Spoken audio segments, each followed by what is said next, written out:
Então, parece que saiu um bullying que eu passei com ele. Vamos lá. Virgínia, Thaleson, com vocês. Não, gente, vamos ver. Apesar do ocorrido, né? A gente poder se encontrar, também tem alguns ausentes, né? Que não puderam estar aqui hoje presencialmente. A Larissa, Gabi, Ismael, né? Que não veio, já confirmaram. Virtualmente, a Virgínia, né? Disse que não iria. Carol disse que não vai, um bocadinho de gente. Ou seja, somos nós. Caramba, tá lindo, velho. Que mudança foi essa, gente? Desculpem, porque tem que ser diferente. Tá muito bonito. A ideia da gente trazer essas diversas curas, está vendo que é uma série, né, de curas que a gente vai estudar daqui para frente, são 10 curas relatadas no Evangelho, né, e tal. Então, esse foco que a gente fez hoje era com relação especificamente nessa perícope, e a gente vai ver o porquê algumas coisas na frente são antecipadas e o porquê a gente não vai antecipar outras que estão envolvidas com outras perícopes. Enfim, é bem interessante, e por mais que o assunto esteja, aspas, repetido em relação à cura, mas cada um com uma visão diferente, a gente vai respeitar essas questões porque estão dentro do nosso conteúdo programado, né? Então, não justificaria dizer que é repetitivo. Para a prece inicial, nós separamos uma música. Nada contra, André Vitor. Tranquilo, não tem problema, já vou falar. Vamos precisar do Senhor na prece final. Mas essa daí, já entrando um pouco desse clima, né, em relação à cura, nós achamos interessante essa música para iniciar. Não sei se todos conhecem, não é espírita, mas ela tem uma leitura muito, muito legal, muito próxima daquilo que a gente acredita que está na vibração, né?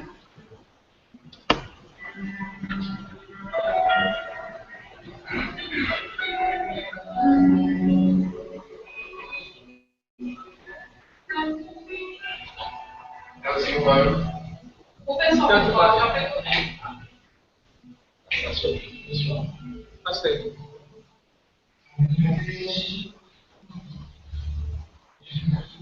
Pega o seguro.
Quem é o educador? E o compositor também? Protestante?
Bem, não aleatoriamente ele escolheu uma música, porque tem muito ritmo, é um mantra, né? Você vê que ela repete várias vezes, é uma afirmação positiva.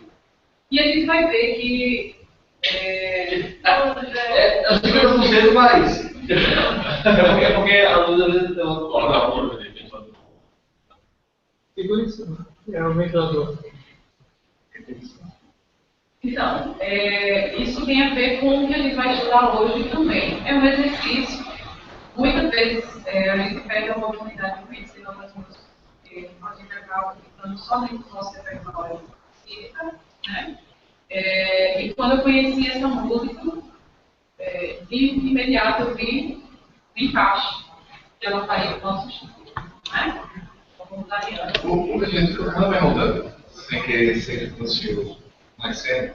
A gente vai fazer agora um apanhado geral dessas 10 e depois achar um pouco. Na verdade, não. Diversas curas é um capítulo específico a respeito de Jesus ter curado muita gente nessa noite. Sobretudo pessoas que tinham problemas de obsessão. Exatamente. Mas que não aparecem em todos os evangelistas, como as diversas curas.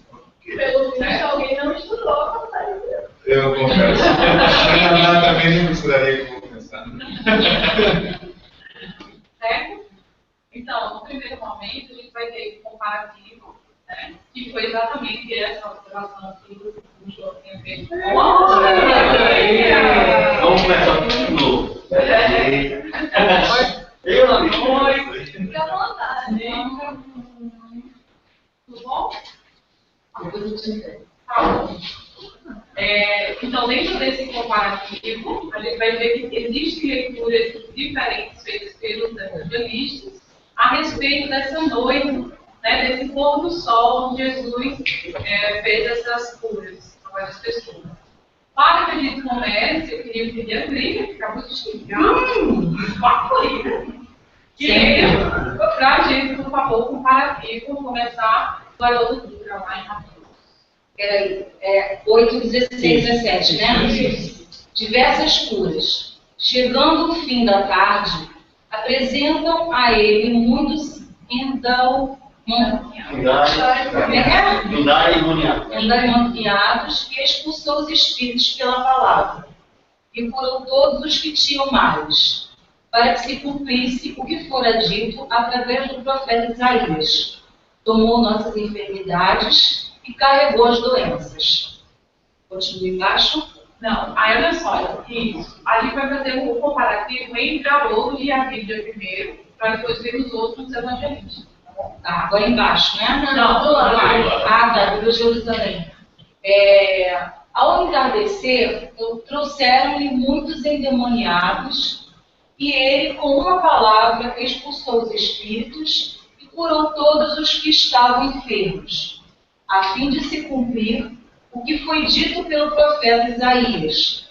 Levou nossas enfermidades e carregou nossas doenças. Olha, aí eu fiz o crivo vermelho, que seria o que há realmente uma grande diferença. Em Haroldo é pela palavra, e na Bíblia Jerusalém com uma palavra, né? E quando eu vi primeiro na Bíblia, me preocupei em saber que palavra havia sido essa, né? Se era a cura que ele estava curado, ou uma palavra de ordem para alguma coisa que trouxesse essa libertação, né? Porque está dentro da visão atual esse tipo de diálogo, né? Que acontece, se era uma palavra, se era uma palavra. Dentro de Marcos e de Lucas também vamos ter a narração dessa mesma passagem. Essa questão da palavra vai voltar ou pode comentar já agora? Porque é a mesma coisa do centurião, né? Que ele fala cura pela palavra, a mesma expressão em grego, é a mesma coisa. Agora, que pastorino viaja nisso? Que palavra seria essa? É uma viagem que ele faz, gnóstica, que não vou nem entrar nisso aqui, não entra nisso não. Sim, mas no grego é pela palavra ou uma palavra? Porque no grego é uma forma só de escrever que pode ser traduzida tanto com uma palavra, como pela palavra, como na palavra. A forma que está lá dá para se traduzir dessas três formas aí. Não tem como saber exatamente não. Chegando o fim da tarde, quando o sol se pôs, traziam-lhe todos os que estavam mal, endemoniados. Toda a cidade reuniu-se à porta da casa de Simão e curou muitos que estavam mal, acometidos de diversas doenças, e expulsou muitos demônios. É isso mesmo, gente? Demônios, é isso? E não deixava os daimônios falar, porque o conheciam. Em Lucas, ao pôr do sol, todos os que tinham enfermos com diversas doenças, os conduziram para ele, e ele, impondo suas mãos sobre cada um deles, os curava. Saíram também daimônios de muitos, gritando forte e dizendo: Tu és o Filho de Deus. Ele, repreendendo, não lhes permitia falar, porque sabiam ser ele Cristo. Aí, a gente vê que realmente existem narrativas bem diferentes, né, a respeito desse episódio. Mas o que eu queria chamar a atenção aqui é em relação ao que é apresentado em Marcos, eles estavam mal. No sentido proposto por Haroldo, o mal significa padecendo. Aquele que está padecendo de algo, uma enfermidade. Em sequência, ele coloca ali, né? Acometido de diversas doenças. Quer dizer, ele explica que tipo de mal é esse, né? Que significado ele estava trazendo para o mal. Está vendo ali? Curou muitos que estavam mal, acometidos de diversas doenças. Né? Então, ele faz questão de explicar que tipo de mal ele estava determinando as pessoas. E não diz como foi que curou, né? Não diz também. O único que especifica seria Lucas, que diz que impunha as mãos e curava as pessoas. E, inclusive, não cita a palavra como uma forma de expulsar os naipes, né? Ele deixa isso apenas como ato, um gesto de cura. Com das mãos. Eu novamente, eu entendi, mas você pergunta assim, no Lucas 4, 40, 41 do Buda, ele diz assim, no versículo 41, saí também daimons, demônios, gritando forte, dizendo, Tu és filho de Deus. Ele repreendendo não nos permitia falar, porque sabemos ser ele Cristo, tem os próprios daimons que falavam. Exatamente. A gente vai ver isso mais à frente, mas é muito legal. Porque parece assim, como você não vê no espírito, né? Às vezes, não é nosso também de onda, não. Foi isso que aconteceu. Pode ser isso, né? Então, gente, Mateus, a importância de estudar todos eles é porque é o seguinte: Mateus e Marcos, mas Mateus mesmo, quando ele fala pela palavra, me chamou muito a atenção, a gente estamos discutindo qual seria essa palavra. Ok. E Lucas vem falar como foi. Colocou em ponto as mãos e que saíam forte, gritando para Deus. Lucas sempre mais, ele explica a forma que foi feito. Só um minuto. Mateus, pela palavra, eu entendi não uma palavra, mas pela palavra, pelo diálogo. Sim. Eu entendi com P maiúsculo, porque palavras de palavras de Deus, alguma coisa. Eu entendi pelo diálogo, por uma ordenação, né? Sai, daí. Só que isso é chato, porque não tem nenhum momento falando que Jesus conversou ou alguma coisa do tipo. Quando que fala Lucas encontra as mãos. É o único momento que se fala tão forte que Jesus fez isso. E uma terceira visão, na verdade, terceira porque ele está falando de Mateus, Marcos e Lucas, né? Nessa narrativa. Então, uma terceira visão que uniria todos esses evangelistas está apresentada em livros, no síntese do Novo Testamento. Que foi uma coisa que a gente ficou pensando, a gente não coloca. Mas a gente viu que estava muito grosso a leitura. Ele pegou, bem interessante, porque ele faz a citação lógica do que tudo estava e ele aproxima mais ou menos o evento, né? Sobre a óptica de todo mundo.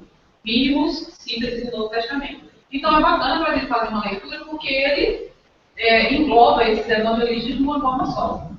Mas para estudo, ele trazia o sentido pela palavra, né? O foco da tradução dele era pela palavra, mas ele ainda colocava o impor as mãos, que só aparece em Lucas, como gesto de cura. Então, para não trazer mais uma salada, o intuito da gente é realmente estudar a visão de cada evangelista, a gente achou melhor não colocar. Certo? Esse mínimo, nós temos aqui, não. Isso foi simplesmente hoje, no grupo da Noemi, que é a liderança aqui, estamos perguntando por esse livro. Tá? E é um livro que até de você, é um livro que Giselda, ela fala muito para as pessoas, estimula as pessoas a comprarem esse livro. O nome é Vimos. Vimos, é o espírito, né? Mínimos é o espírito, acho que é síntese do Evangelho. Não é síntese do Eu não sei. Ou é síntese de alguma coisa, né? Eu não sei, mas infelizmente hoje as pessoas perguntando lá. Bem, e eu tenho em casa, vou ver até se eu tenho umas outras formas para trazer para cá. Certo? A palavra vai voltar ainda ou pode Mas falar? sim. Mas sim. Pode Não, falar. é o seguinte, é que o Pastorino fala disso, naquela parte da cura à distância do servo centurião. O Pastorino vai dizer, que eu nem coloquei para vocês verem, que selecionei outro trecho, vai dizer o seguinte, o que é que João fala, né? No início do Evangelho? O verbo estava com Deus, o verbo era Deus, o verbo encarnou e habitou entre nós. O verbo lá é Logos, e Logos estava com Deus, e Logos era Deus, e aqui é Logos. A palavra Logos em grego é uma das que tem uma maior gama de traduções. A mais óbvia é a palavra. Logos é a palavra, mas pode ser raciocínio, pode ser discurso, Estudo, né? ou pode ser estudo, mas pode ser, no sentido espiritual, um ser crístico, ou Logos. É isso que o Pastorino vai dizer. Então é como se Jesus tivesse, através desse ser crístico, curado o servo e curado, no caso aqui, os endemoniados, os endaimoniados, como diz o Haroldo. Ou pode ser, sem fazer essa interpretação mais gnóstica, que o Pastorino se baseia em João, né? João é o mais espiritual dos quatro, sem ir para esse caminho, como Paulo falou, pela palavra da voz mesmo. Ser curado, ser limpo. Ele disse e foi. Não precisou colocar mão, não precisou colocar argila, que às vezes ele cuspia e botava cuspe nas pessoas e curava as pessoas. Jesus curava de várias formas. Então, tanto pode ser pela palavra, assim, por intermédio desse logos crístico, que seria superior a Jesus, inclusive, Tem até uma ou tradução. simplesmente falando, né? Ser curado. Pronto, falou, curou. O texto mesmo do Evangelho não tem condição. Porque são várias interpretações.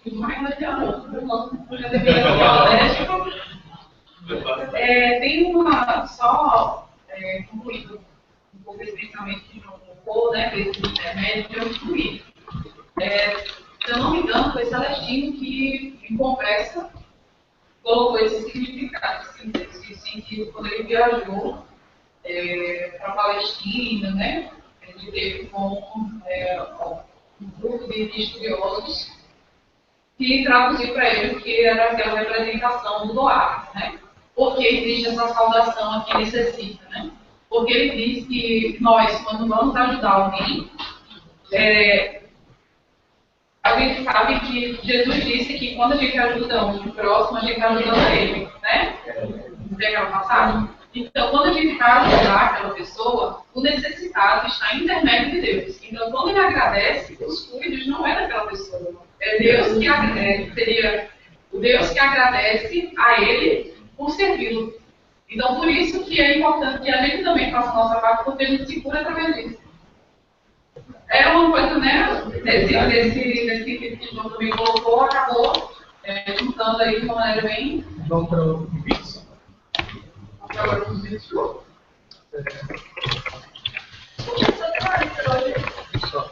Sua marca, chicos.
E aí, gente, alguém quer comentar um vídeo? Eu achei interessante, eu gostaria de comentar. Ele fala que Jesus sofreu por coisas que nós poderíamos ter sofrido. Ele sofreu mais, né, por nós. Porque às vezes a gente, não sei, é uma lição tão complexa de Jesus que a gente não consegue compreender. E várias interpretações tem a respeito da missão dele, né? Aí ele conclui dizendo que é que nós tentamos sofrer, né, sofrer pela palavra, como Jesus sofreu pelos outros, quem sabe por nós mesmos, né? Aí, concluindo a minha fala, a caridade, a resignação, a indulgência, tudo isso pode ser transmitido através do exemplo de Jesus. Para nós podemos praticar. Não sei qual é difícil, né? Temos Martelino Calcutá, temos Chico Xavier, enfim, outros mártires, enfim. Então é isso, né? Muito bonito o comentário, gostei muito. O Maria falou. Ela mesmo, vai lá. Achou estranho. A questão de tomar para si também, a gente estava falando sobre como se Jesus viesse tomar nossos pecados. Não poderia ser importante, tá? Mas a questão é que a igreja, no sentido de qualquer igreja, ela vê Jesus como essa pessoa que veio tirar os pecados, ou que veio fazer a gente sofrer muito, para que a gente sofra pouco, esse tipo de coisa. Pelo lado espiritual, a gente sabe que Jesus já transcendeu tudo isso, essa questão de sofrimento, essa questão de. Ele não deve nem se lembrar do que é sofrimento, porque é uma coisa nossa, né? Então, é um quesito nosso. Entretanto, Jesus não veio sofrer, mas o fato de ele ter vindo para um mundo tão evoluído, para nós, a gente nós somos os sofredores, mas ele já estava muito além disso. Nada intelectual, né? Isso que eu vou falar aqui. A gente quer aquela questão desse corpo político, que Rodem não, que os tem, que é uma polêmica assim, punk, né? Os espíritos tiveram falar sobre a vida de Mas assim, como assim? Porque eu peguei o Olha só. Mas Paulo falou sobre dois sofrimentos no outro, não foi isso? Mas essa questão da substituição, ele fala assim, Jesus morreu uma morte devedida nossa. Né? Se a gente considerar que realmente Jesus não mais precisava encarnar neste mundo, ele veio numa doação de si mesmo. Sacrifício. E morreu uma morte que deveria ser nossa, que na verdade será nossa. Algum dia, eu vejo assim, quando diz assim, ó, Jesus veio nos livrar dos pecados, mas não é no sentido de tirar dos pecados. Mas é mostrar o caminho que você vai seguir, né? E vai ser o caminho que você vai se despojar. Primeiramente, a questão mesmo que o orgulho, o egoísmo, todos esses traços que têm a ver com a matéria. Então a gente vai se desmaterializando pouco a pouco, né? Se espiritualizando, em toda parte, né? Vai se espiritualizando e vai então não mais ter esse tipo de sofrimento. Se analisar nossos sofrimentos eles são diretamente envolvidos com o egoísmo. A perda de um ente querido é muito mais uma questão de egoísmo, né? Assim, se nós imaginarmos como espíritas que o corpo físico é uma prisão ao espírito, e a gente não querer que o nosso ente que a gente diz que ama se liberte, é um egoísmo. É um egoísmo. Aí alguém está pegado e quer tocar, quer estar junto. Você não vai sair, cara. Vai logo. Mas eu vejo que Jesus ele fez tudo isso. Posso até concordar, mas não no sentido imediato da coisa. Substituindo, não é uma substituição que você não vai mais passar. Eu já passei por você. Não é nesse sentido. Olha só, o que é interessante dessa discussão é que, na verdade, esse termo está posto em Isaías, profeta Isaías. E aí a gente vai entrar naquela discussão que Diego ensinou na aula do encontro da gente da vez passada, o tomar sobre si. Por isso que eu disse, segura, Diego, próxima, a gente vai ir. Porque o tomar sobre si nada mais é que no sentido de substituição, concorda? Tomar sobre si, em que aspecto ele está substituindo? A doença pela cura, não pela necessidade de poder dizer assim, eu carreguei os seus pecados, eu devolver. Mas ele vai buscar à frente, inclusive na leitura de alguns, já adiantando, né, algumas leituras que nós teremos na parte espiritual, trazendo qual é o sentido dessa passagem de Isaías. Por que existe essa relação com a substituição? Mas ela não é essa substituição material com que a gente pode muito bem julgar ou acreditar na passividade do indivíduo e na atividade de Jesus. E a passividade é esperar que Jesus me liberte dos meus pecados. Alguém, obrigado, estou bem. O meu fardo jamais me libera disso. Né? Exatamente. Essa substituição não é essa imediata e não é essa a leitura. Certo? E a gente vai ter um ponto só sobre essas, que não chegam a ser frases, são expressões, só sobre essas expressões que foram trabalhadas. E aí, quando a gente rever o vídeo, que é interessante a gente fazer esse exercício, a gente já vai ter um outro olhar para aquilo que ele destacou. Certo? Só duas coisas, né? Lembrando que Mateus é o único que fala nessa questão de Isaías, né? Marcos e Lucas não falam. Lembrando que Mateus está escrevendo para o público judeu. É importante Mateus estar sempre relacionado às passagens com os profetas. Mateus conhecia bem, né? Isso. E aí o pessoal, Isaías tinha falado disso, a gente não tinha visto, né, dessa forma. Como se mostrasse, olha aqui, Isaías profetizou para se cumprir. É isso que ele está fazendo, né? E eu vejo como Paulo um sacrifício, não para tirar, eu tenho débitos kármicos, vamos colocar assim, Jesus tirou de mim sem eu fazer nada, né? Não tem sentido isso. Mas ele vem e se sacrifica sem precisar de sofrimento, nos dá a lição de amor para a gente, eu vejo assim, para a gente evitar até débitos futuros, né? Eu sei como é que eu devo agir, eu tenho que perdoar, eu tenho que amar, porque alguém veio e deu o exemplo. Então, evita que a gente tenha um desregramento maior do que a gente já tem, na verdade. Né? Mas não tirar o que nos cabe sofrer, aí é a causa e efeito. Essa lembrança que João fez a respeito de Mateus também está destacada em relação à passagem. Porque Mateus é um dos evangelistas que tem a preocupação de sempre estar afirmando que Jesus era o Messias. Então, em todas as oportunidades que ele tem de linkar, ele vincula. Né? Então, é muito importante a gente ter essa observação também. Andar uma observação lá no Evangelho dizendo que disse no Mateus capítulo 2. Né? Exatamente. Porque lá era toda aquela parte da profecia, né? Então vai nascer um menino. Que é essa, exatamente, faz parte da previsão dos profetas. São as leis de Deus, né? Para o nosso pastor acontecer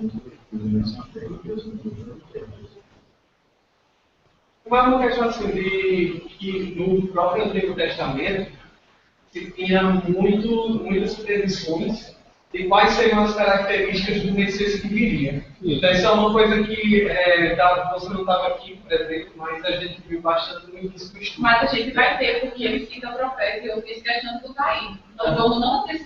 Não, eu não estou falando sobre o profeta. Não, mas vai entrar isso. Só falando. Diego está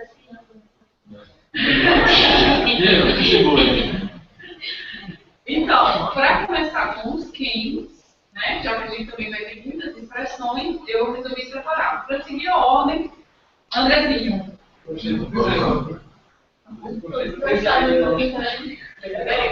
Demônio. Os evangelhos revelam Jesus como estando em desculpa. Nada. Os evangelhos revelam Jesus como estando em conflito contínuo contra os espíritos maus. Expulsar tais seres espirituais dos homens não era tarefa fácil. Seus oponentes reconheceram tanto o fato que ele fazia isso, como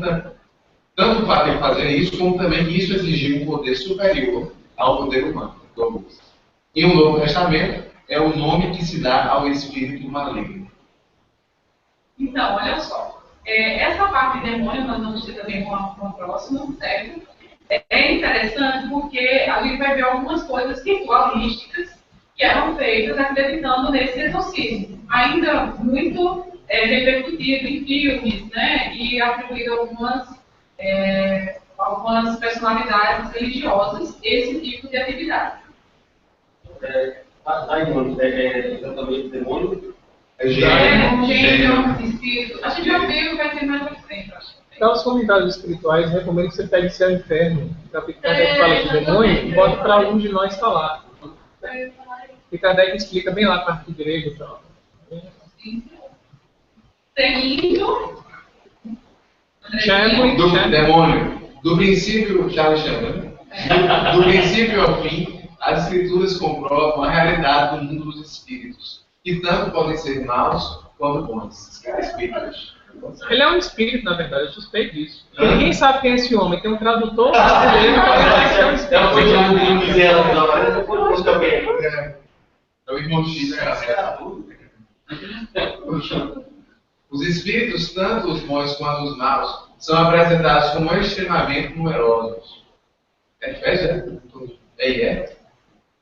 Bom, vamos lá. Os espíritos malignos têm influência sobre os homens e procuram ocupar os seus corpos.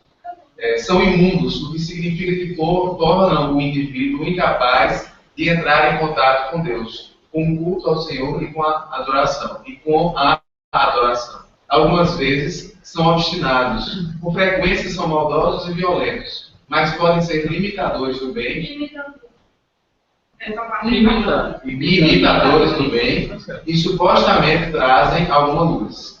Sua inspiração não se limita a atos vis, mas essa perversa influência pode estar vinculada até mesmo ao ascetismo religioso. Um dos mais severos julgamentos nos tempos do fim consistirá da libertação do poder demoníaco. Meu Deus do céu. Da liberação do poder demoníaco extremamente violento demais. Ele já não é mais espírito. Conforme alguns consideram que ensina a passagem do Apocalipse, embora outras indicações sobre isso também existam nas Escrituras. Não, pode ser. Mas até a metade aí é um resumo do livro dos médicos. Já tem até os tipos de espíritos de julgação. Falando de influência dos espíritos. O que eu achei legal, né? Nós fomos atrás de estudos anteriores que a gente já tinha utilizado o termo falando sobre demônio, né?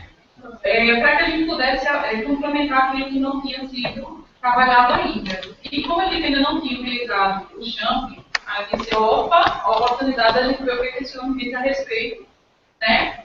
E aí quando eu vi, eu fiquei naquela, meu Deus, perfeito, né? Esse entendimento que eles já tinham a respeito dos espíritos, ele vai além, falando dos laços das famílias, dos espíritos familiares, ele categoriza que existe, que eles eram consultados para questões de resoluções domésticas, do trabalho, ele classifica o tipo de comunicação com esses espíritos e de que forma esse diálogo era feito, quer dizer, é perfeito. Né? Quem tiver um tempinho para ler, vale muito a pena, certo? Vamos aqui, desculpa. Olha quanta coisa! André, A existência de um mundo dos espíritos ao nosso redor. Ponto. Era ponto teológico comum entre os judeus e sendo ensinado nas escolas teológicas judaicas dos fariseus e de outros, que os demônios, capazes de possuir e de controlar um corpo vivo, são espíritos de mortos partidos deste mundo, especialmente aqueles de caráter vil e natureza perversa. Gente, ele foi o único que trouxe essa informação. Né? Então, com todo o devido cuidado, porém com toda atenção ao que ele está apresentando, eu fiquei passada por essa visão. Por quê? Porque Mateus é exatamente o próprio Deus. E aí ele vem dizer que os judeus já tinham essa visão, né, que isso era apresentado, que eles tinham entendimento do que acontecia e por que eles se dedicavam tanto a expulsar esses demônios. Quem eram esses demônios, né? O Schnore, ele era um grande estudioso do Talmud. Então, acho que valeria a pena buscar qual era a foto. Ele morreu do Talmud. Não, não sei, ele é uma incógnita, né? Mas enfim, eu acho que valeria a Não, pena. mas eu saber quem é. Diga assim, ele é muito estudioso no hospital, aí você já sabe mais que não é assim. Você vai assim. Eu tô dizendo, porque assim, pelos estudos, Ele é um americano, mas ninguém sabe para dele. pelas referências dele, ele sempre traz referências e ele sempre linka os comentários dele ao Talmud. E aí ele fala, no Mishnah, número tal, você vai encontrar essa passagem tal. Então ele está sempre estudando o Talmud. Pela segunda vez, Charles Chaplin trouxe um comentário isolado, porque no nosso lá, da pessoa com hanseníase, ele também também fala de forma isolada que havia que às vezes o líder, lembra que ele assinava um decreto para dizer que o carro estava puro? Sim, sim. Ele é muito que fala com um documento formal também.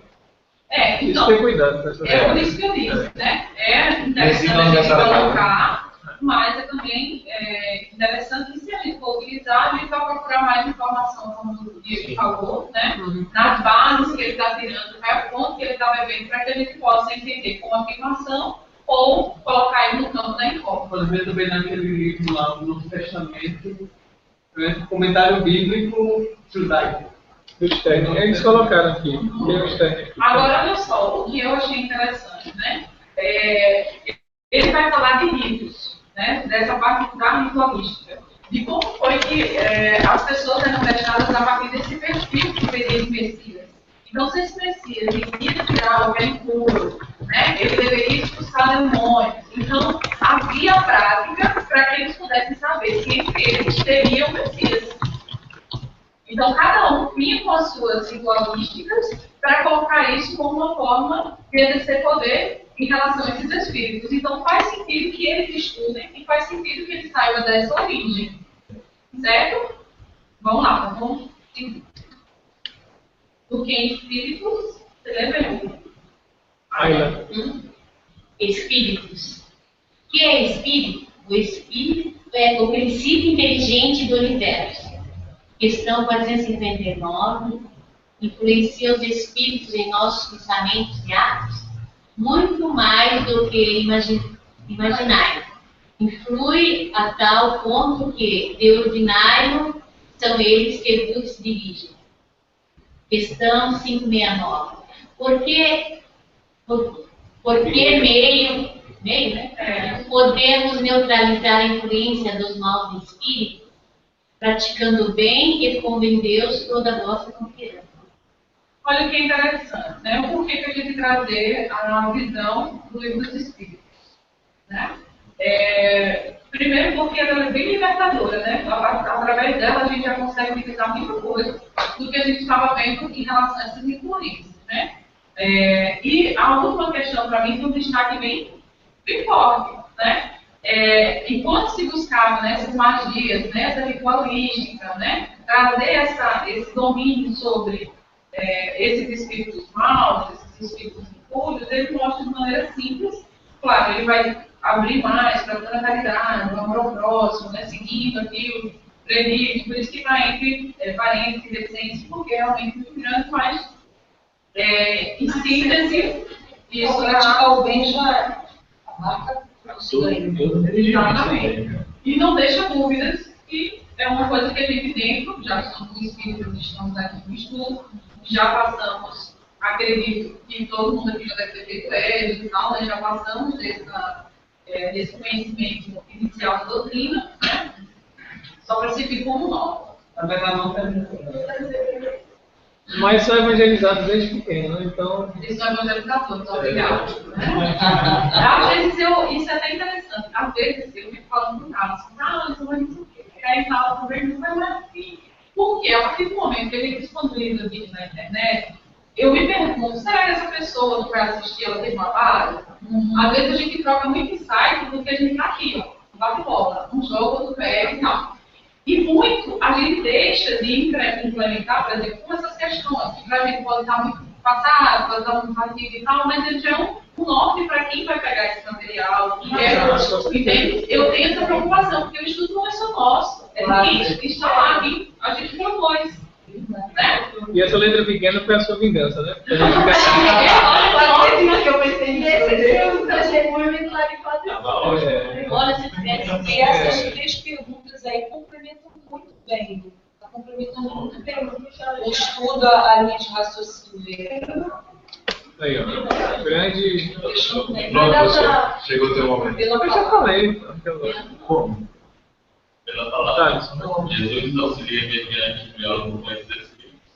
Precisamente, como nessa passagem, a força das expressões idiomáticas semíticas, tais como expulsou pela palavra. Olha aí. Então, Haroldo já toma uma posição, né? Então, pela palavra não seria através do logos crístico, né? Pelo menos para Haroldo. Seria simplesmente dialogando, como a gente faz nas reuniões.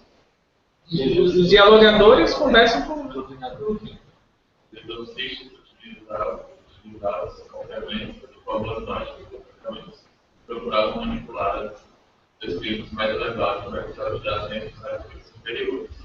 Ao contrário daqueles que eles simplesmente discussam como uma palavra. Eu queria falar uma coisa, que eu acho que Michel deu uma passagem de volta a uma sessão, parece que no início da vida mediúnica dele, e tinha uma entidade que não se afastava de uma onda reunião, falando perturbações. Aí chegou, eu não sei, mas aí chegou um senhor que era doutrinador e disse: em nome de Deus, sai desse corpo. Aí o Espírito respondeu: em nome de Deus, eu não saio.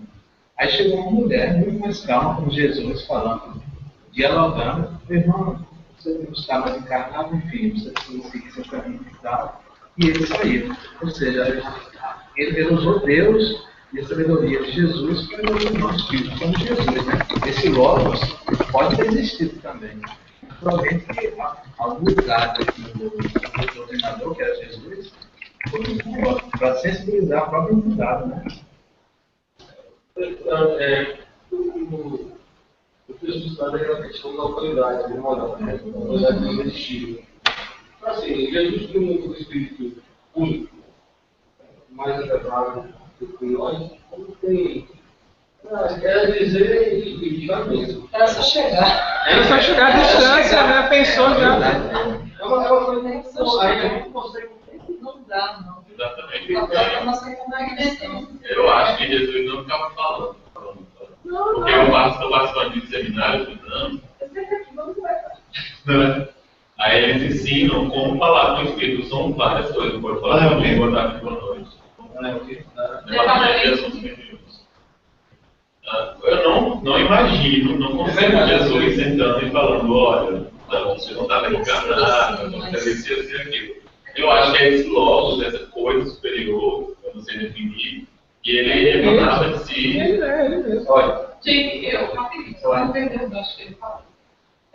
Eu até um tempo atrás estava conversando com meu pai. Meu pai sabe quando eu fiz besteira. Tem que falar com ele. E eu ficava revoltada. Ele fazia: vem cá. Eu disse: foi, vem cá. Diga. O que foi que você fez de errado? Não tem nada. Ele vai me contar logo. Eu saber depois. Eu ficava: como é que sabe? Não,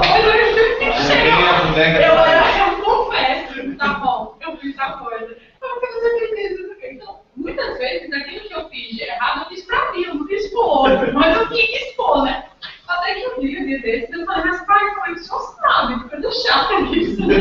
A pessoa não pode nem errar. Na cidade. Ele disse: porque você não estabelece o contato visual. Você não olha com os meus olhos. E aí eu fui rever o comportamento da gente, quando a gente sabe. É um reconhecimento. No meu caso, eu não percebi que eu fazia isso. Eu tenho o costume de falar com as pessoas não olhando. Então, amigo, você falar com teu pai assim. Aí eu sabe bem isso, né? Moderno. Mas assim, aí eu fico pensando essa moral irresistível, né? Que é narrado por tantas obras da doutrina espírita, principalmente André Luiz, né? Quando a gente vê André Luiz, essa palavra, esse poder de não, você vai sentar e nós vamos continuar, o Espírito senta, a tempo dele não refletir na ação de vou ou não sentar. Muitas vezes ele retruca e ele está sentado. Eu não vou sentar, ele está sentado de joelho. E aí tu imagina isso com relação à vontade dele. Não faça isso, não precisa nem dizer vai embora, não faça isso, já para mim ser irresistível. Peraí, né? eu acho que só vamos mais considerar o fato do ensinamento, quer dizer, Cristo também comentando com a missão dos outros, né? Então, se ele ficasse só na questão. Cheguei, olhava assim, só.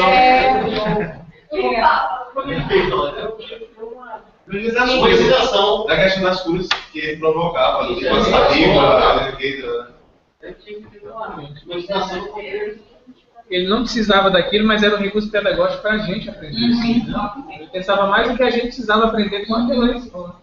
Até porque a gente ainda não tinha um domínio, ainda mais nessa época, que o pensamento, ele era, em relação à comunicação, ele era tão efetivo quanto a palavra, né? Aí, ó. Então, cai logo para Quem mim. vai ler? Não, Só um lembrete. A gente tem um livrinho aqui dos profetas, eu não coloquei na planilha porque fica realmente muito Mas ruim. está no nosso texto para. Só para lembrar, pessoal, quando tiver algum profeta que apareça, ou provavelmente lá a federação publicou essa obra. Então tem tudo aqui. Ele não está disponível em PDF. Então, os profetas antigos, do caso de Isaías, O profeta Isaías teve vivido entre 765 a.C. e 671 a.C. Durante o reinado de Uzias, Jotão, Acais e Ezequias, sendo contemporânea a destruição de Samaria pela Assíria e a resistência de Jerusalém ao cerco das tropas de Senaquerib. Existiu a cidade com um exército de 185 mil assírios em 701 a.C. Isaías, cujo nome significa Yahvé ajuda ou Yahvé é auxílio, exerceu seu ministério no reino de Judá, tendo se casado com uma esposa conhecida como a profetisa, que foi mãe de 2 filhos, Zeá, Yahuiasub e Maé Salar Asbas. O capítulo 6 do livro informa sobre o chamado de Isaías para tornar-se profeta através de uma visão do trono de Deus no tempo, acompanhado por serafins, em que um desses seres angelicais seria voado até ele, trazendo os braços vivos do altar para purificar seus lábios a fim de purificá-lo do seu pecado. Então, depois disso, Isaías ouve uma voz de Deus determinando que levasse ao povo sua mensagem. Voltando a Jerusalém, a profecia de Isaías, em seu primeiro pecado, transmite mensagens de punição e juízo para os pecados de Israel, Judá e das nações vizinhas, tratando de alguns eventos ocorridos durante o reinado de Ezequias, que se verifica até o próprio capítulo 39. A outra metade do livro, capítulo 49, 40 ao final, contém palavras de perdão com o povo de esperança. Aí olha que lindo. Essa divisão que ele está fazendo, né, dessa outra metade, é a partir do capítulo 53 que ele vai falar sobre o Messias. Então ele vai falar sobre a vida, é uma parte de amor e de conforto. Além do ele falando que o Messias veio trazer, como as tradições até de hoje traziam muito, vocês vão ver, né, blasfemando, fazendo, eram muitas orientações de pudores severos, palavras severas. Foi o primeiro profeta que trouxe palavras de consolação, já com vista do Messias. Então, falar de amor, de solidariedade, de esperança para o futuro, é lindo. Pode-se afirmar que Isaías é o profeta que mais fala sobre a vida do Messias, descrevendo ao mesmo tempo como um certo sofredor que morreria pelos pecados da humanidade, como um príncipe soberano que governará com justiça. Por isso, um dos capítulos mais marcantes do livro seria o número 53, que menciona um artigo que aguardava o Messias. A Isaías 55. Mas ele foi ferido pelas nossas transgressões, moído pelas nossas iniquidades. O castigo que nos traz a paz estava sobre ele, e pelas suas pisaduras fomos sarados. Que é uma referência à passagem de Isaías. E aí a gente entende o porquê a leitura ao pé da letra traria esse sentido da purificação, a dor dele purificando, né, nossos pecados. E outra coisa, o texto ele pode estar com uma frase mais complexa, né? Mas quando você cai no conhecimento popular, né, talvez essa passagem ela já fosse referenciada de uma forma mais simples. Né? Justamente por assim mesmo caráter mais oral e popular, as pessoas talvez fossem um jargão. Né? Assim, e ele é tipo assim, né? Alguém fez alguma coisa errada. Vai ver, quando o terceiro vier, ele tomará o seu. E a gente viu no estudo de Maiara pisar na cara. Lembra disso? Uma expressão que era pisar na cara. Ele pisou na cara. Tem um estudo lá atrás, logo quando Maiara chegou, eu vou pesquisar e coloco no grupo, que a gente depois ficou pensando qual era o sentido de pisar. Que ele falava que pisou na terra, era mesmo comparativo. Pisou na terra e pisar na cara. Tem uma coisa assim no rosto. Mas era um jargão, Agora funcionou na cara. Não, a gente não. Teve alguma expressão? Não, é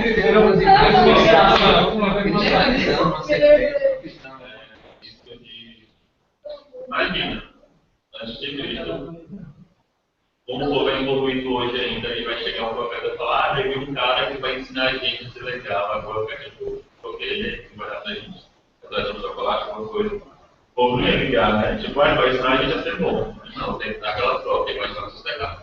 Aí já foi.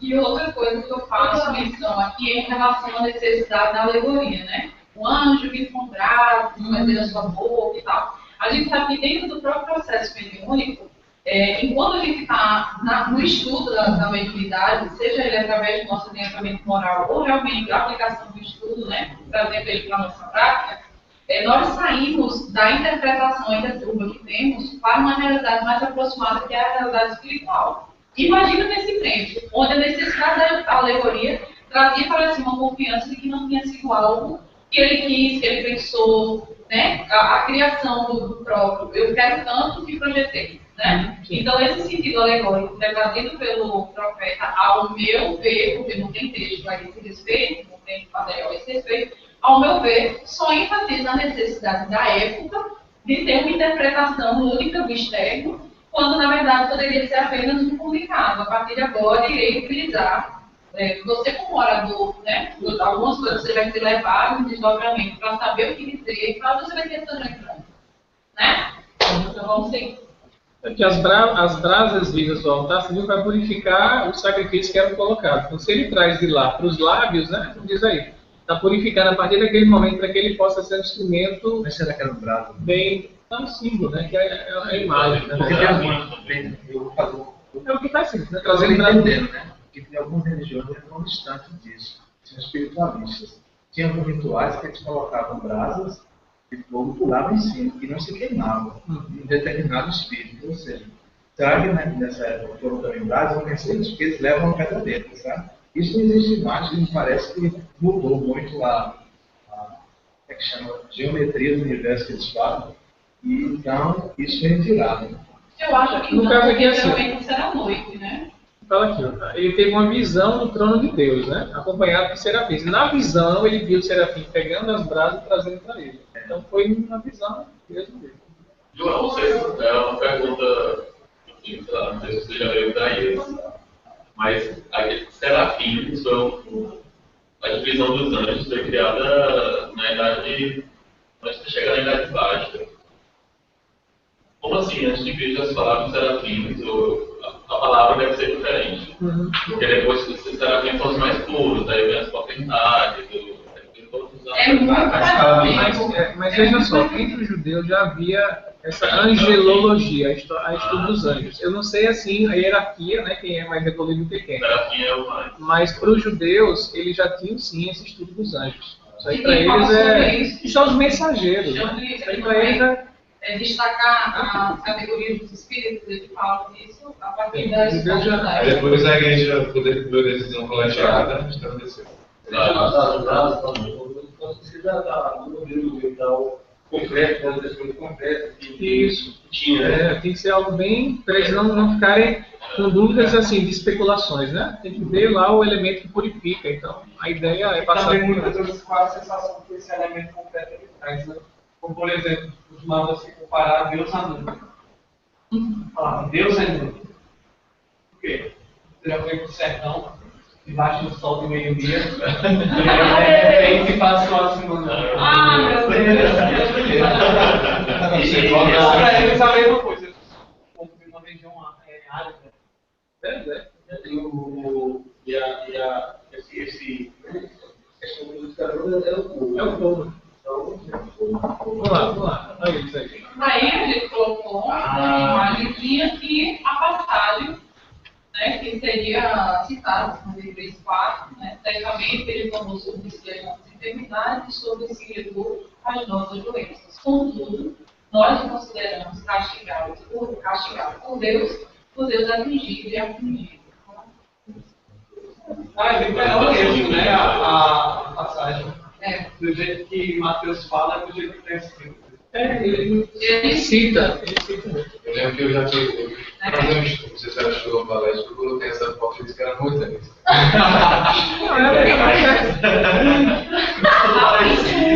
A pintura tem o nome daí. Não, eu sei, mas depois não, é porque depois eu descobri. Alguém falou que era Isaías.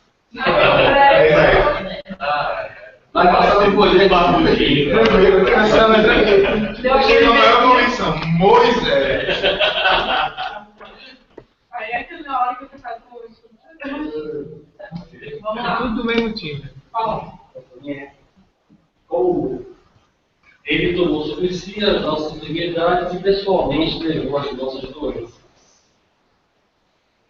Isaías 53:4 enfatiza particularmente a cura dos danos causados pelo pecado, como alguns outros autores cristãos puderam perceber. Mas, dada a ênfase de Isaías sobre a restauração física na era messiânica e a conexão entre cura física e espiritual na tradição judaica, faz sentido admitir que Mateus também perceba aqui sintomas de cura física. Jesus inaugura a era messiânica, colocando alguns dos seus benefícios à disposição do homem, chegando mesmo, nesse aspecto, a antecipar a própria cruz. Perfeito, né? Principalmente aí a substituição, né? Enfatiza particularmente a cura dos danos causados pelo pecado. Ele não veio retirar o pecado. Tanto que a gente discutia muito. Mas fulano foi curado, depois ele faleceu da mesma doença, né? Então como é que ele pode ter sido curado e tal? Porque a gente sabe exatamente que ele tirou aquele dano por hora. Quer dizer, vamos restaurar, vamos ver se ele aprende, vamos dar uma segunda chance, né? Foi restaurado. Mas a partir de então, ele cria novamente um campo que é tão criador como qualquer outra coisa, que cria doença novamente, já que ele tem tendência a genética, né? A gente passa por isso, é um estresse. Come demais, passa mal, jura que não vai mais fazer aquilo e tal, aí depois fica bom. Vê aquelas coxinhas assim. Vem Então, aquela baixadinha. time, mas foi atrás daqui. Não, mas assim, interessante ele falar aí do judeu esperar a cura física, né, junto com a espiritual, porque para eles corpo e alma é um todo. Então eles não pensam como a gente pensa, né? Depois os gregos, a alma, o corpo, então para eles os dois ali sempre estão, que é o correto, né? E a terra A ideia é integral, né? A terra prometida é algo físico também. Eles não têm essa separação não, né? É algo integral. E pecado, só lembrando de novo, a palavra grega é justamente o descomedimento, é você passar da medida. Pecado é isso. A palavra grega é essa, você errar a medida. Por isso que eu acredito na substituição. Do termo Nesse sentido, porque ele substituiu aquela doença que viria agora, ou que já estava nos sinais, por uma oportunidade de mudança. Agora, a construção que você faz após isso é totalmente realmente se você vai aprender com ela ou se você vai continuar construindo com esse você. Porque é a misericórdia, né? Tem a justiça de Deus, mas Deus não é um ser com aquela justiça olho por olho, dente por dente. Tem as intervenções de misericórdia. Aí, com um momento de misericórdia para a humanidade. Se a humanidade aproveitou ou não, aí já são outros 500. aqui mesmo, né? Na oportunidade escrita. Uma grande maioria, infelizmente, ela vem pela dor, quando se vê aliviada, não mais. Pode retornar de novo, mas com outras dores, né? Enfim, às vezes maiores, recaídas. O Gisela falou a última parte que eu vi, foi mês passado, ela estava falando da cura, não sei se era endemoniado de Gerasa. Ah, não, é o lugar da casa. Sim, que volta com mais sério. Isso. Né? Aí ela falou que uma amiga. Aí ela falou que uma amiga dela, uma pessoa que ela conheceu, aí levou você e tal, pra cá. Aí fez o tratamento espiritual, aí melhorou. Aí saiu, não se reviou. Aí depois procurou dizendo, né, que foi. Poxa, tu viu lá? Não. Aí disse isso, né? Aí a Gisela falou assim, pois é, meu filho, foi o Espírito, não, Jesus previu que isso era acontecer. Aí isso foi. Ele limpou, arrumou a casa, mas deixou aberta, aí ele traz mais, né? Eu fui atrás daquela imagem que fala no nosso WhatsApp, a respeito dos dias de cura e dias de atividade normal, né? Que é realmente uma prática que a gente vê não só na nossa religião, como nas religiões evangélicas, católicas, né? Eu, pelo menos, moro perto de duas que tem atividade de cura em dias separados. E é realmente muito concorrido, né? E nos outros dias. E uma outra coisa também é interessante, eu cheguei um pouco mais cedo aqui, falando essa história, que uma mulher entrou e abordou atrás de uma pessoa aqui da federação do Estado, e eu disse, olha, não está aqui, só me achar, eu sei que vai estar muito escuro. Mas se você quiser, deixa comigo, que eu fico lá aflita, né? Se você quiser, deixa comigo o telefone, qualquer coisa que eu puder ajudar. Não. Olha, não sou espírita, não quero contato. Certo? Eu só vim aqui, converso com essa pessoa, me sinto melhor que agora. E eu estou precisando hoje, eu estou precisando agora. Não tem uma outra pessoa que faça o trabalho que essa pessoa faz. Aí eu falei assim, eu disse, olha, atendimento hoje não tem. Aí eu explicar que existia um plano. Eu falei, já tá. Então, se acontecer alguma coisa, diga a palavra. Sabe assim, ela... Aí eu fiz, olha, o motivo é a palavra? Não, eu não tive a palavra. Você não vai ser ele plantão. Porque ninguém veio aqui. Mas escreveu o segmento para ela. Eu fiz, olha, minha amiga, faça o seguinte, olha só, deixa aqui seu telefone, deixa seu nome, eu ligo. Não quero nome, não quero telefone, eu não sou que a pessoa não. Eu estou aqui só para essa pessoa, sabe? E aí a gente entra nessas visões, né?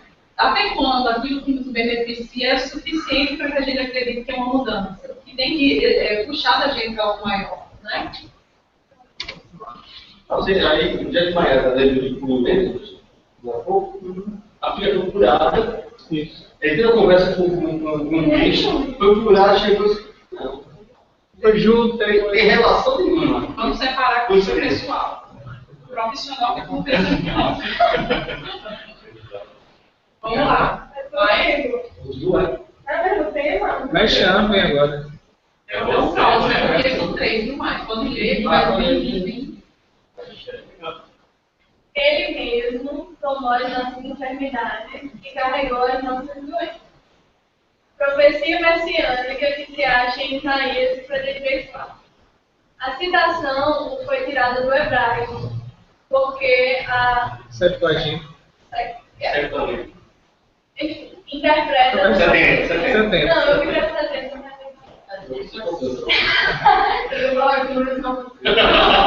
Interpreta essa profecia como referência ao pecado. No grego, a expressão é enfática. O Messias, Cristo Jesus, veio com a finalidade de aliviar o sofrimento humano. Esse versículo tem recebido diversas interpretações. Refere-se ao ministério espiritual do Messias, ao levar o pecado do mundo. O texto de Isaías aborda exatamente isso. E a Septuaginta reflete isso na tradução. Versão de 70. 2. Segundo o uso de Mateus, indica apenas as doenças físicas. A profecia, pois, dispõe outro aspecto do ministério de Cristo, sem mencionar que a expiação pelo pecado. 3. Refere-se a ambas as coisas, o pecado e as enfermidades, provavelmente considerando as doenças como resultantes do pecado, ou então com ligação direta ao pecado. O Messias veio para tratar da enfermidade espiritual e física da natureza humana. Provavelmente o autor do Evangelho concordaria com esta interpretação. Essa doutrina tem recebido várias interpretações exageradas. Como a física está incorporada na expiação pelo pecado, e assim sendo, nunca é da vontade de Deus que seu povo adoeça. É verdade que, no fim, a expiação terá o efeito de eliminar as enfermidades físicas, mas isso só ocorrerá da transformação operada na ressurreição. Não é menos ridículo dizer que a morte física é agora eliminada pela expiação. Pois eu espero. Esse é o Novo Testamento de chão. A gente sabe que existe um pouco mais aí da tendência do que ele acredita, né? Do que provavelmente. O que é legal, eu vejo no texto. Ele coloca situações onde eu acredito que se encaixa primeiramente da libertação do físico, do material, que por mais que você padeça de uma doença, o espírito ele se restitui, se restabelece. A doença não pertence à sua natureza, à sua essência. Então, logo, ele vai ficar bom. A gente só não sabe quanto tempo, não é isso? Então, ele traz essa relação entre ficar bom espiritualmente e entre ficar bom ser a cura material. Porque a gente sabe que uma coisa está ligada realmente à outra. Nessa última parte, ele incorpora um pouco daquilo que a gente traz em relação às nossas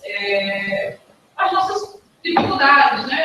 As nossas doenças, coisas que nasceu uma criança que está com tumor, mas ela não viveu antes, por que passar por isso, né? E aí a gente traz essa explicação da necessidade de resgatar ou de trazer dentro daquela doença um motivo de esperança para a família, união para a família. Quer dizer, aquilo ali é sempre um motivo que é necessário refletir, mas que ele tem um amor por trás. E não necessariamente dizer que a gente precisa de um arquivo para expiação. Nem toda doença é uma dor. Tem um livro, não sei se vocês já leram, Deficiente Mental Equívoco. Sim. É maravilhoso. Ele trata ali as situações em relação a síndromes, a doenças mentais e a deficiências físicas, a visão espírita através delas, que nem sempre uma doença é um pesar, que é o que a gente estava discutindo com o Paulo na reunião passada. Isso, Vera Lúcia. E quantas oportunidades uma doença promove às pessoas diretas, à família espiritual, né, em relação ao medo de encarnar e vir uma pessoa que tem que se preparar para uma situação daquela, não é simplesmente, você vai reencarnar agora, sem braço, sem perna, lembra que você veio lá, mas eu não estou preparado. Existe uma preparação até moral, né, espiritual também, para que você possa passar por isso e atingir os objetivos que não é só seu, é do meio. Né? Então, a doença não se encontra no corpo, ela se encontra no ambiente da frente. Né? Aquela doença ela vai ensinar para cada um a forma de lidar com ela.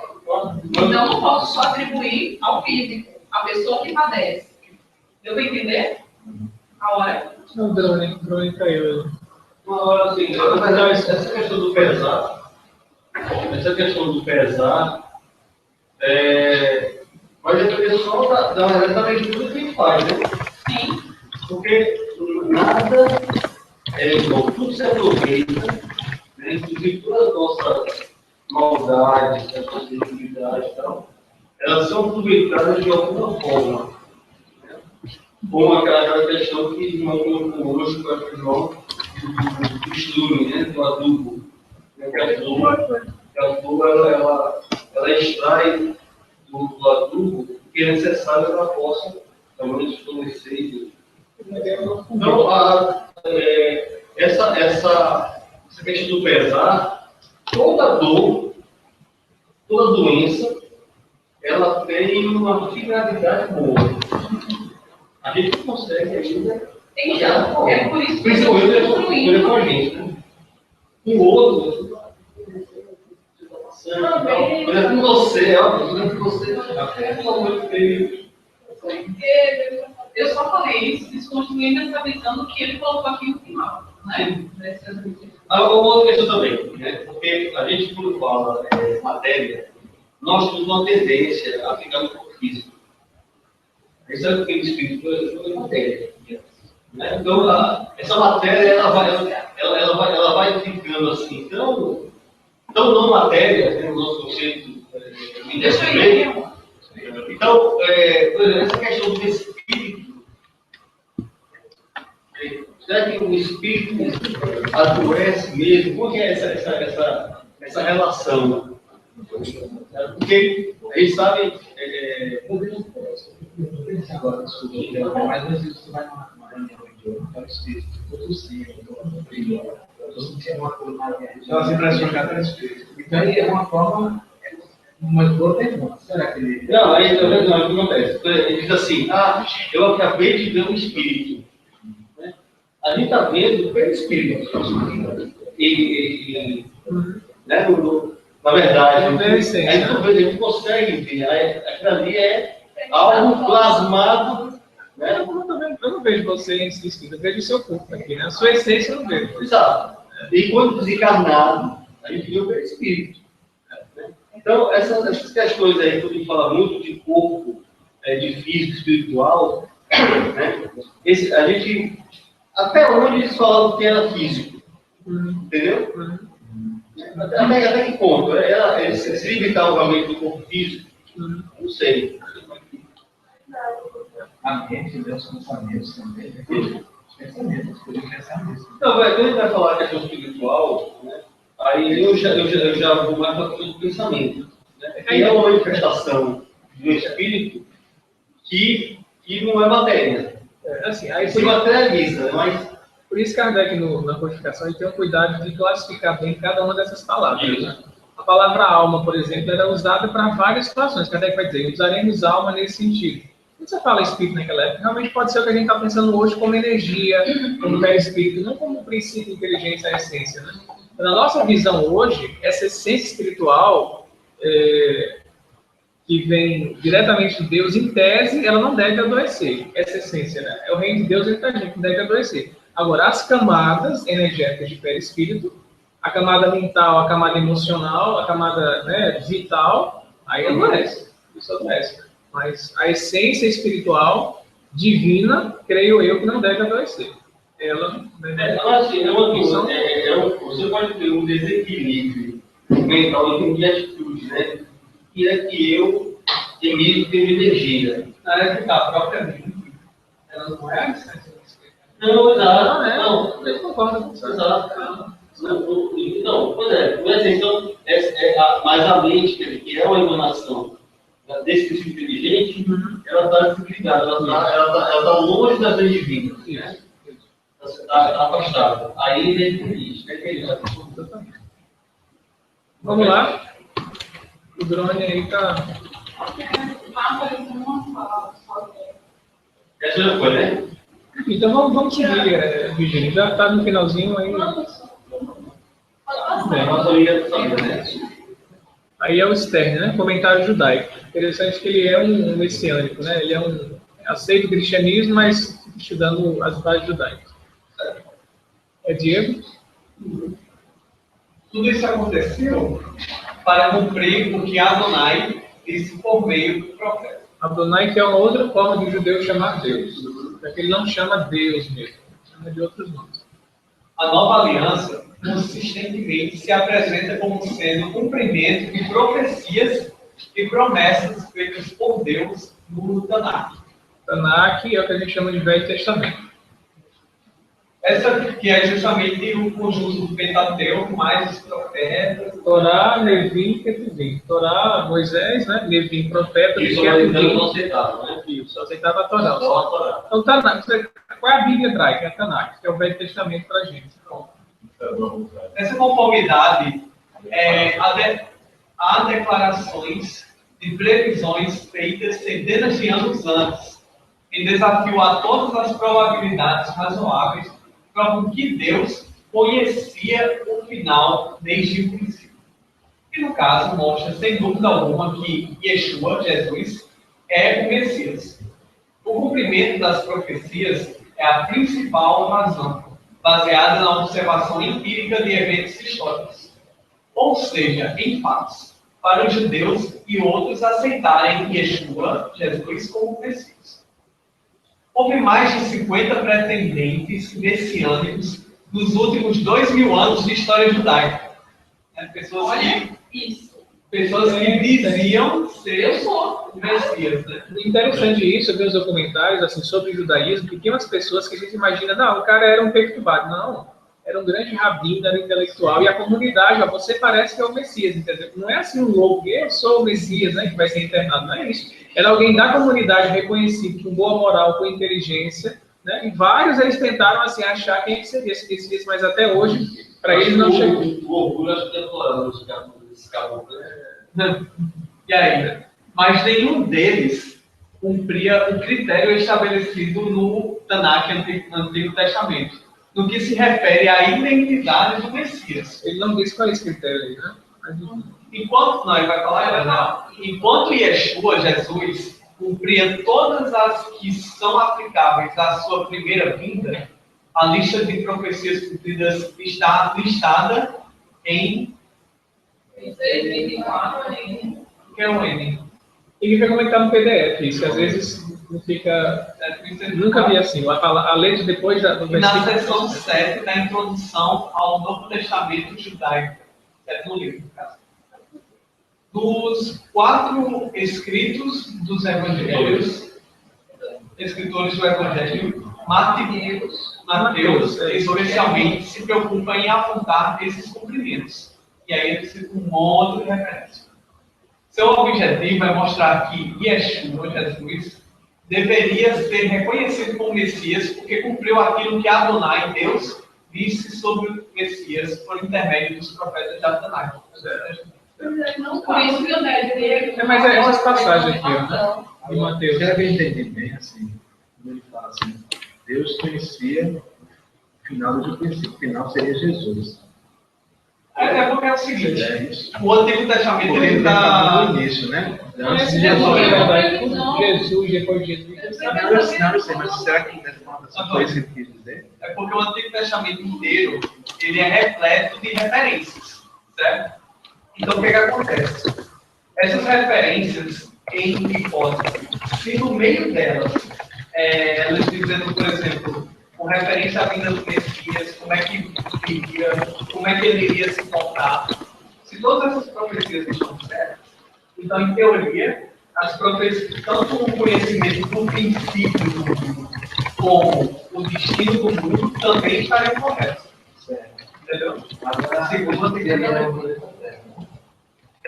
se isso seria o planeta Terra ou não, mas eu assim, Ouvindo a procura. eu achei que Jesus, eu achei um cara que está falando O que todas as ciências são para que os homens não vivemos para onde estamos. uma coisa que a Ana fala bastante, bem interessante, se você quiser depois ver um seminário Apocalipse de Agosto, ele traz essa hipótese, né, de que o próprio, toda a história, né, toda a Bíblia, todo o Antigo Testamento, Novo Testamento e Apocalipse, esse conjunto, ele trataria da história do povo hebreu. Então, desde a vinda deles como povos vindos de capela, até o seu estudo completo. Desde o período que seria compreendido entre 7.000 e 8.000 anos, mais ou menos. Eu não lembro muito bem, entendeu? Então, fim do mundo pode ser interpretado como um final de um ciclo. um ciclo. Acho que fim do mundo mesmo, Não chora, cara. mas você é convidado, Não, vai assim, não Isso é concepção Não, vai assim, o Sol tem uma data para ele deixar de Sim, existir, né? né? Mas aí não outros locais. Não, claro, transformações, né? Mas não assim, explosão apocalíptica. Não fiquemos ansiosos pelo Não existe sem fé.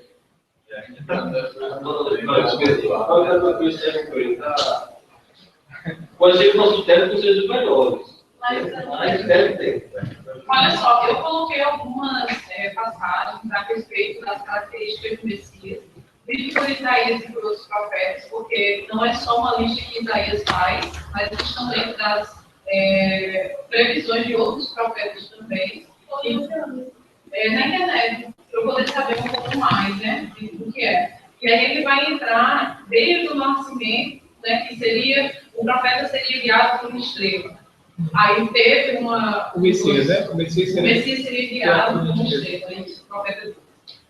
Só que teve um judeu, na época, que nasceu no período onde houve uma eclipse, algum fenômeno dessa relação. Então, eles acreditavam que era o Messias. Então, a todo momento, eles colocavam a prova que tipo de profeta estaria ligando todos os itens àqueles. Por isso que ele diz, dentre todos os que foram apontados, o único que não pôde ser cumprido em totalidade, o que cumpria a totalidade deles era Jesus.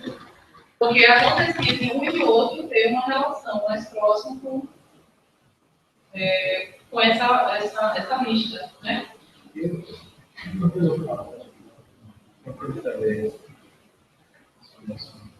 Foi 56 a gente estava no último, né? Depois você Olha! Foi lindo. Esse é Não. É o último. Agora é só comentário. É porque faltou muita gente também. Por exemplo, você falou de vários profetas. Eu estava conversando com um amigo ontem, aí lá na Portugal, é português, eles estudam, eles têm grupos espíritas. Os espíritas, mas não estudavam Kardec. Aí, como é possível que são espíritas, mas não estudam Kardec?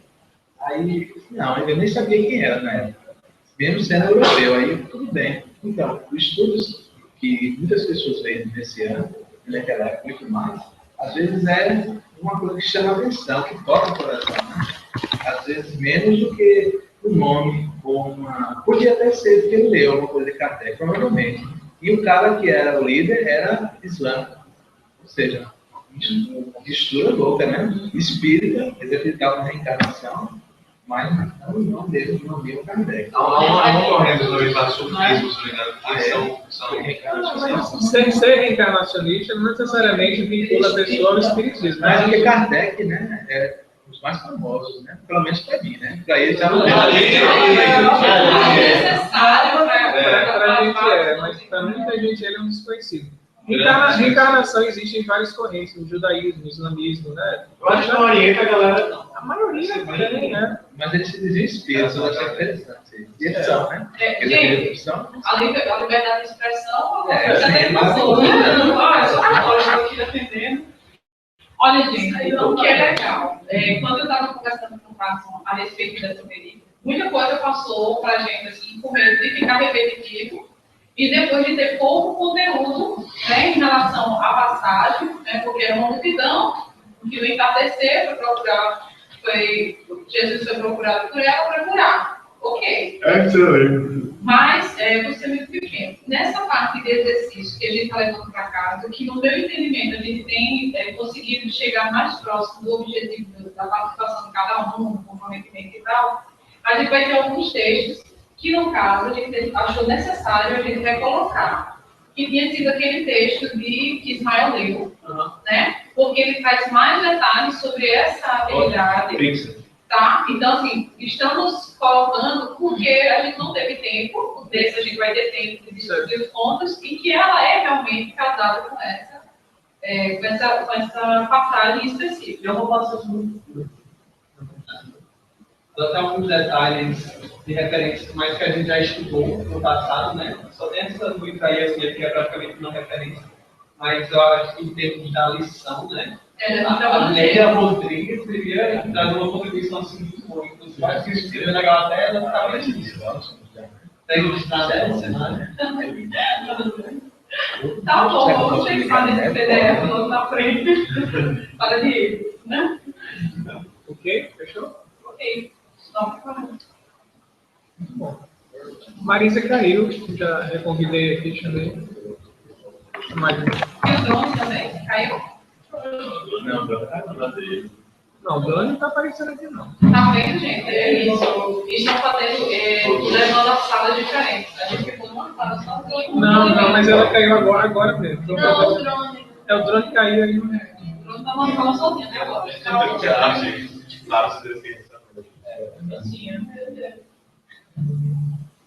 Ao vivo, ela dá uma Mas ela não aparece lá não, né? Só tá você. Apareceu na segunda sala. Eu e ela ficavam lá, só não estavam aqui. Por isso que eu falei, a gente tem que estar em sala diferente. Ó, pra você. É, reencarnação, tá vendo? Aquele chamado que eu tinha comprado. Demorei a trazer, mas chegou. Quer levar pra ler? Eu gosto desse livro. Vamos lá, vamos à prece, né? Pra gente... Deixa eu comprar daqui a pouco.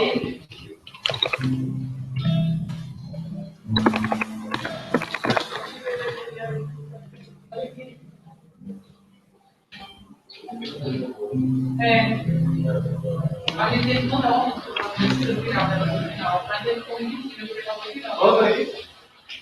Não, a gente tem um drone, chegou lá, a gente não drone.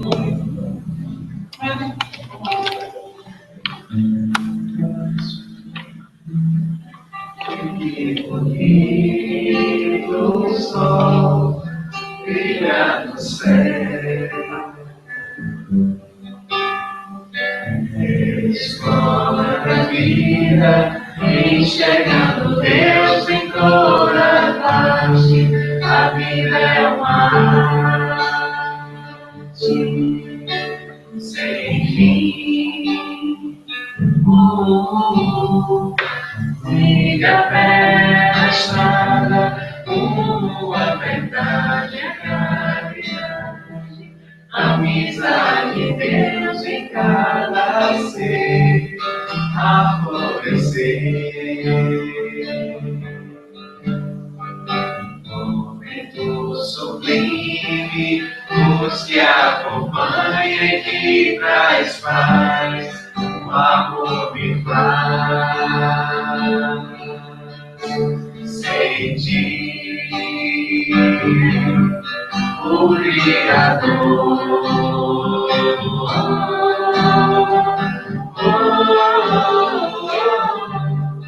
O Criador.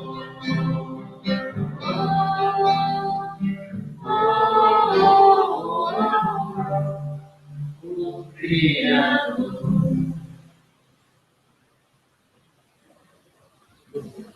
Ok? Então, gente, próxima semana, comentários espirituais, dever de casa.